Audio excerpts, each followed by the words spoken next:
अस्सलाम वालेकुम गाइस, कैसे हैं आप सब? इंशाल्लाह ठीक ठाक होंगे। तो जी गाइस, आज नहीं सुबह का नए व्लॉग का आगाज़ हो गया है।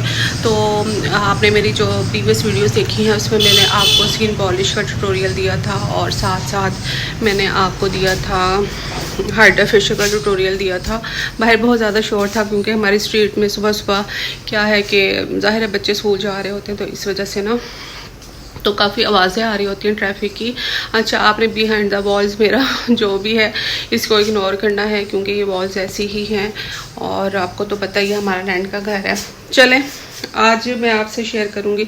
कल मैंने प्रीवियस वीडियो में मैंने आपको पेंट की वीडियो यानी कि पेंटिंग कैसे करें कपड़ों के ऊपर वो करना बताया था और उसकी अब फाइनल लुक दिखाती हूँ कि वो किस तरह का लग रहा है रेडी होके।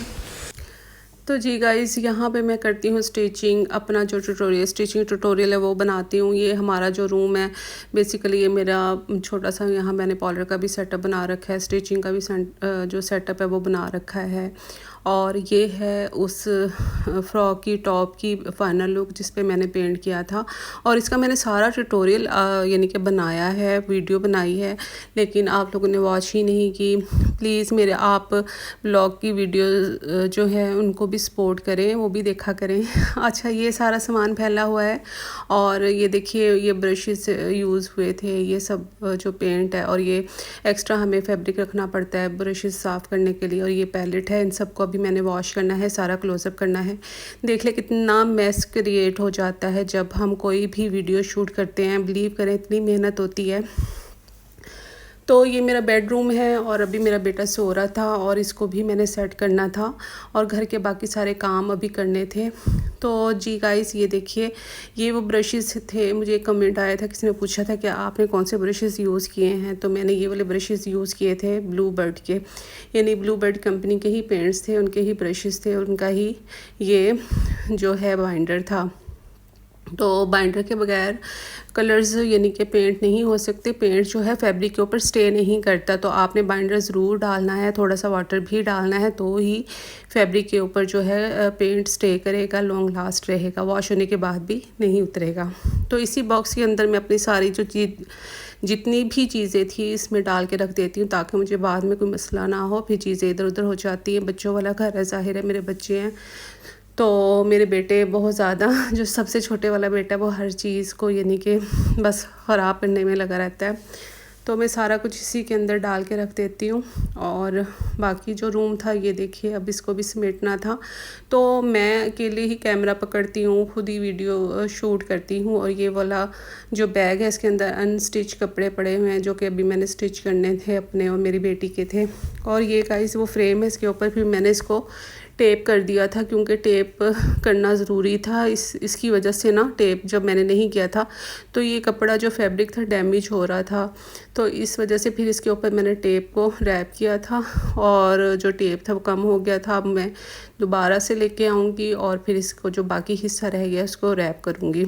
तो आपने जब भी फ्रेम यूज़ करना है उसको टेप से या फिर फैब्रिक से, कपड़े से रैप ज़रूर करना है। तो सारा ऑलमोस्ट मैंने बखेड़ा जितना भी था समेट लिया था, बस ये कपड़े थे और इनको तह लगाना था जो चेयर पे पड़े थे। और ये वाले कपड़े निकाले थे बास्केट से, इनको मैंने वॉश करना था। और वो वाले कपड़े जो मैंने फ़ोल्ड करने थे वो ला के मैंने बेड पे रख दिए थे कि पहले मैंने सोचा कि कपड़े सबसे पहले फ़ोल्ड करके रखूँगी क्योंकि बाद में फिर ये रह ही जाते हैं। तो तकरीबन 2 दिन से वॉश हुए पड़े थे और इनको पहले फ़ोल्ड करके रखूँगी, फिर कमरा सेट करूँगी। और गाइस बर्तन भी धो लिए थे, किचन भी मैंने साफ़ कर लिया था। तो आज मेरा छोटे वाला बेटा जो था वो फरमाइश करके गया था, मम्मा आपने शामी कबाब बनाने हैं, तो वही डिसाइड किया था कि चलो चिकन पड़ा है तो मैं शामी कबाब बना लूँगी। इसलिए ये दाल और अंडे आपको नज़र आ रहे होंगे। और मेरी जो शामी कबाब की रेसिपी है वो बहुत ही डिफरेंट सी है और बहुत ही मज़े के बनते हैं ना। तो मेरा इतने में बड़े वाला बेटा उठ गया था, तकरीबन 12 बजे का टाइम था, गैस भी आ चुकी थी। तो मैंने जल्दी से 2 पराठे बनाए, एक अपना एक उसका, क्योंकि मैंने 6:30 बजे से नाश्ता किया हुआ था और मेरा दिल इस कदर ऐसे घबरा रहा था अंदर अंदर जैसे कोई चीज़ मुझे खा रही हो। तो फिर मैंने अपना भी पराठा साथ ही बना लिया था, उसको मेरे चने दिए। और कल रात हमने मिक्स सब्ज़ी बनाई थी, तो मेरे बेटे कहते मैं चने नहीं खाऊंगा, सब्ज़ी थोड़ी सी ही थी। तो मैंने उससे कहा कि चलो हाफ़ तुम ले लो, थोड़ी सी मैं ले लेती हूँ। इस तरह से फिर हम लोगों ने मैनेज किया। और ना इतने मज़े की सब्ज़ी लगती है ना, और सर्दियों में तो मेरी सब्ज़ियाँ बहुत ज़्यादा फेवरेट हैं पराठों के साथ। और तकरीबन विंटर में ना बच्चे भी शौक़ से पराठे खाते हैं, तो उनको भी सब्ज़ी के साथ पराठा बना देती हूँ। मैं सिंपल पराठा बनाती हूँ, मुझसे वो लेयर्स वाला पराठा नहीं खाया जाता, तो ना चबाया जाता है। पता नहीं क्यों मुझे लगता है कि वो हार्ड हो जाता है थोड़ा सा, तो इस वजह से मैं ज़्यादा सिंपल ही पराठा बनाती हूँ, बहुत कम ऑयल के साथ बनाती हूँ। अच्छा, मैंने बहुत सारे लोगों को देखा है कि वो पराठे पे घी नहीं लगाते, घी को पराठे में मेरा ख़्याल है वो बनाते हैं कि इतना ज़्यादा ऑयल मुझे समझ नहीं आती। भाई यार, एक वाइड ही नहीं है, इतने ऑयल में पराठा, मेरा ख़्याल है वो पराठा तल ही रहे होते हैं शायद ऑयल के अंदर। तो मुझे बड़ा अजीब लगता है। मैं बहुत कम यानी कि ऑयल लगाती हूँ, बहुत मज़े के पराठे बनते हैं, बहुत सॉफ्ट और बहुत मज़े के होते हैं। खैर, अब यहाँ पे क्या था कि मैंने फिर जल्दी से चने की दाल, फिर मैंने सोचा कि प्रेशर ही लगा देती हूँ। अदरवाइज़ मुझे नहीं पसंद यानी कि शामी कबाब को प्रेशर में बनाना, मुझे ज़्यादा बेटर लगता है कि पतीले में ही बनाया जाए। तो एक प्याज डाला था मीडियम, और इसके अंदर लहसुन अदरक डाला था, और साथ में वही मसाले, नमक, मिर्च, हल्दी और धनिया पिसा हुआ। अच्छा, इसमें ना 6 से 7 आपने साबुत ही हरी मिर्चें डालनी है, इसका बहुत अच्छा फ्लेवर आता है। अच्छा, जो मेन इंग्रेडिएंट है वो हम थोड़ा सा जब पानी रह जाएगा तब ऐड करेंगे।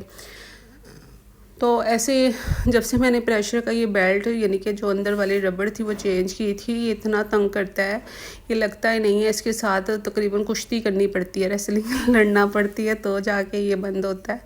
खैर, मेरी काफ़ी देर लगी इसको बंद करने में, और इतनी ज़्यादा गर्मी थी। फिर मैंने खाना खाया था, तो मुझे चाय की नीड होती है, तो मैं अपनी चाय बना के अंदर ले आई थी, और मैं कूलर के सामने बैठ गई थी। एसी सबने बंद कर दिए थे क्योंकि मौसम चेंज हो गया था, तो कूलर बेटर काम करता है इस वजह से।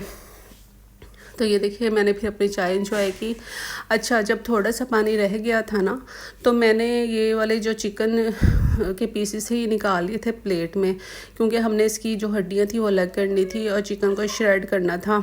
अच्छा, फिर मैंने एक साइड पे खीरे भी कट कर लिए ताकि मैं रायता बना लूँ। अच्छा, रायते की जो मेरी रेसिपी है ना, बड़ी यूनिक सी है। देखिए, आपने 2 कली लहसुन डालने हैं, पहले इसको अच्छी तरह से क्रश करना है, उसके बाद फिर आपने ये धनिया और पुदीना है, धनिया पुदीना डाल के इसको अच्छी तरह से क्रश करना है।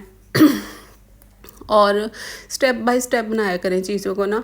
मैं धनिया पुदीना इसलिए पहले अच्छी तरह से क्रश कर लेती हूँ, मैं मिर्चें नहीं डालती क्योंकि फिर आंखों में छींटे जाते हैं। अच्छा, इसके बाद थर्ड इंग्रेडिएंट है ज़ीरा। ज़ीरा ज़रूर डालना है, इससे बहुत अच्छा फ्लेवर आता है आपके रायते के अंदर। अगर भुना हुआ ज़ीरा है तो और भी ज़्यादा बेस्ट है।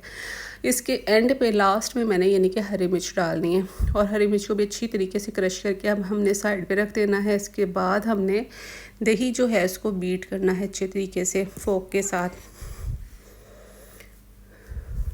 तो ये देखिए, आपने जब दही अच्छी तरीके से बीट कर लेंगी तो उसी आपने मिक्सचर में धनिया लहसुन वाले में आपने पानी डाल के इसके अंदर ऐड कर देना है और अच्छे तरीके से मिक्स करना है। इसके बाद जो खीरे कट किए थे वो भी हम रायते में डाल देंगे। प्याज मैंने नहीं काटे थे, अदरवाइज़ मुझे प्याज बहुत ज़्यादा पसंद है रायते में, और मैं लास्ट में डालती हूँ। लास्ट में नमक ऐड करना है, और ये हमारा बहुत ही यम्मी सा रायता बनता है, और इस तरीके से आप बनाएंगे तो आपको बहुत ज़्यादा पसंद आएगा। अच्छा, आप मेरे व्लॉग वाली वीडियोस को भी प्लीज़ सपोर्ट कीजिए, देखा कीजिए। इसमें भी मैं बहुत अच्छी अच्छी टिप्स दे रही होती हूँ। और ये मैंने श्रेड कर लिया था चिकन को, और फिर जो दाल थी इसके अंदर फिर से मैंने अगेन डाल के इसको फिर अच्छी तरीके से इसका पानी ड्राई किया था। और जो 1 चम्मच गरम मसाला है पिसा हुआ, वो आपने इस टाइम पर डालना है। नमक कम है तो नमक चेक कर लें, और अगर कम है तो फिर थोड़ा सा और डाल लें। तो गाइज़, ये इस तरह से मसाला जो है डन हो जाता है। इसके बाद जैसे आपको सही लगे, मुझे तो कूटी डंडे में सही लगता है इसको पीसना, तो मैं उसी में ही पीसती हूँ। अगर आपको चॉपर में सही लगता है तो आप चॉपर में पीस लें, चॉपर में मुझे झंझट ही लगता है। खैर, तो आप मेरे चैनल को ज़रूर सपोर्ट कीजिएगा। और नेक्स्ट मैं फर्दर बहुत अच्छे से मैं आइडियाज़ देने वाली हूँ। ये है इसकी फ़ाइनल लुक। गैस चली गई थी तो मैंने सिलेंडर पे शामियाँ फ्राई की थी, तो सॉरी, माज़रत। अपना बहुत सारा ख्याल रखिएगा।